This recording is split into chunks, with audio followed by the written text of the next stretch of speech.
During the Bosnian conflict, this term was coined and put together, ethnically cleansing, which basically means to create an area where only one human race lives, and everybody else is not welcome in there anymore. The people inside were literally pushed together, so one bullet would just kill one person, and they would hit somebody in a leg and then go through someone else. Nobody has ever, or has anybody has explained to us why. I don't still understand it. Why? Why would you do this? Why?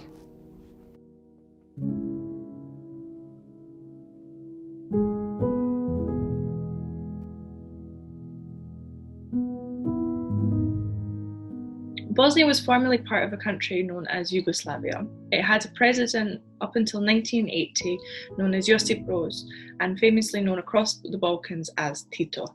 He died and hadn't a succession plan in place, nor a successor. This meant that people that had nationalist rhetoric, such as Slobodan Milosevic, who was a Serbian leader at the time, would promote speeches towards the end of the 1980s, and as such, countries decided to vote for their own referendums and independence. There were three main ethno-nationalist groups. The first were Bosnian Muslims, also known as Bosniaks, and followed by that were Bosnian Serbs, who are mainly of an Orthodox faith, followed by Bosnian Croats, who are more predominantly of a Catholic faith. Underlying tensions began to emerge. Certain communities felt that they were living under oppression and maybe not being treated as equally as others. That's when the conflicts began to emerge in the region, and people who were friends and neighbours simply turned against each other according to their loyalties. In order to create a greater Serbia, it meant that land needed to be acquired, and it also meant that something that was later coined as ethnic cleansing would take place. People were forced to leave their homes, and not only were they leaving their homes, they were leaving their lives. Individuals began attacking known sort of Bosnian household, well known and well off. So they would come to their house and try to take the money or a car or something else, and would usually just kill them. We had a normal day harvesting some crops, and we tried settling for the night. At that point, there was a knock on our door. Dad went to speak to them. They were actually asking for somebody else. So they were asking for a neighbour. So Dad said, look, this is not his house. I'm Masoud. He says, never mind. Don't be afraid. Come with us. Just show us where his house is. Basically, they had a list of all the influential people in the village they wanted to kill.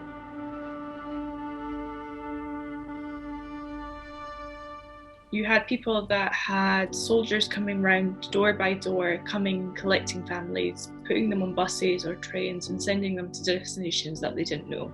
At times these were concentration camps, other times these were areas of free territory or across the borders, and then they were left to fend for themselves. These were the luckier stories, should we say.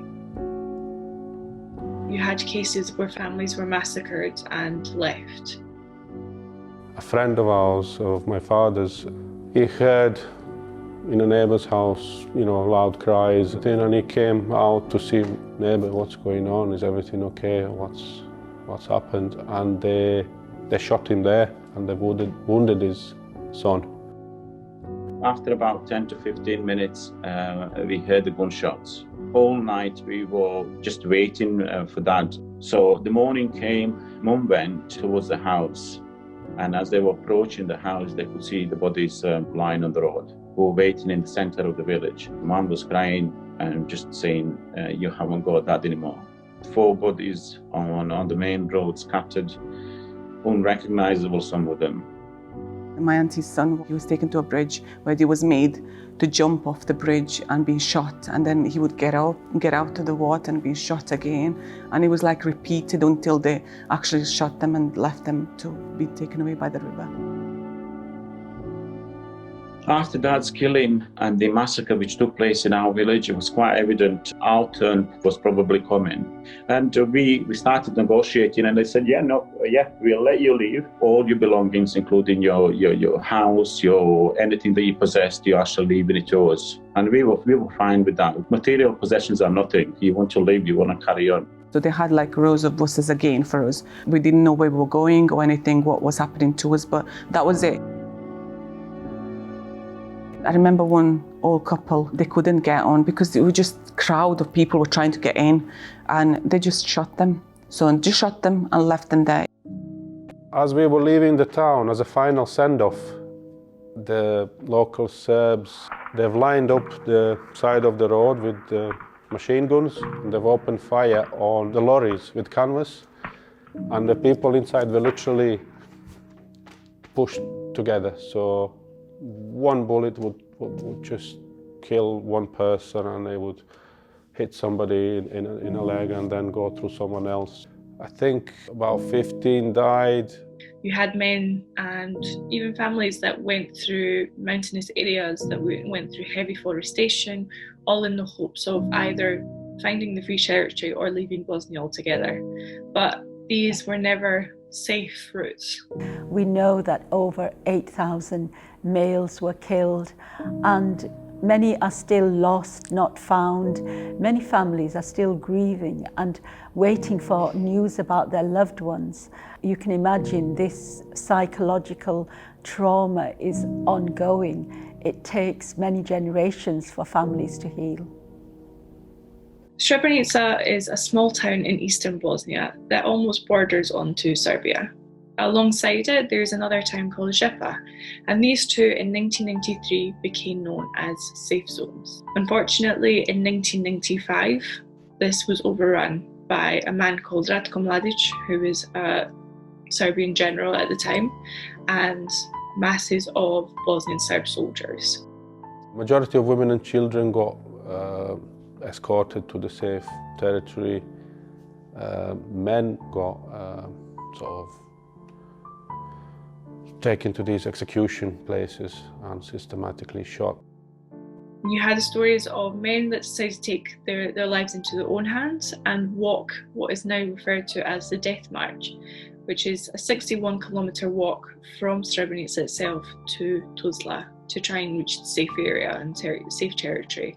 But they were constantly bombarded, attacked, and this column of men was often divided, with many again being captured and executed. People escaped in any which way they could. There were smuggling gangs operating in the area who would smuggle people out. Some people, some families went through the official UN routes, but many people felt they had no choice but to take whatever means they could to escape. Bosnia is probably one of the most complex countries in the world now. It's divided into two entities, one being the Federation of Bosnia and Herzegovina, and the other being Republika Srpska. Republika Srpska is an entity which has been, the majority of it has been ethnically cleansed, and that was done during the war. But this was part of the Dayton Peace Accords in order to establish peace in the country. Because of this, there's still a divide. There is still a divide between all three nationalities. There is a divide in politics. It means that things are done in a way that don't work in the best ways. People get jobs based on their nationalities or their genders or where they come from or who they know. The corruption levels in the country are fairly high. We have the highest unemployment rate for young people in the world. The way of life is difficult. You have constant reminders of what happened in the war, with buildings either not being finished or renovated, or whole villages that have just completely been destroyed. It's a very empty country at times. People are returning slowly back to Bosnia. There are signs of that. However, as with war, some of those memories are painful, and maybe some people choose not to return to revisit those painful memories. However, there are some people who are going back, helping to rebuild the country. I get asked a lot at work, would you ever go back? I'd love to go back, but it would be really difficult for me to start again, because I've lived nearly all my teenage life, some of my adult life here, and it's just, this is my home. I've actually lived in Bradford more than back home in Bosnia. We try to visit Bosnia at least annually. I do go back to Bosnia, we go visit it, and I love my country. It's nice, but I consider this country as my home. But going back, it kind of brings different kind of memories of us growing up, of some of happy childhood. In a sense, I'd say that both are our homes. Yeah. When we travel over the summer, we try to drive every year. You're thinking that you're going home, but when you're coming back, you're coming home as well. I've got two homes now. My home is Bradford, but my home is back home in Bosnia as well. I think if you see hatred, you should stand up for it. And I think if you let it, it'll fester and it'll develop and it'll grow into something bigger. Every individual is powerful in their own way. We can all stand up and fight against injustices, whether they are local or global. We have a duty, and we can stand up and speak out against injustice and oppression and promote peace and respect for others all across the globe.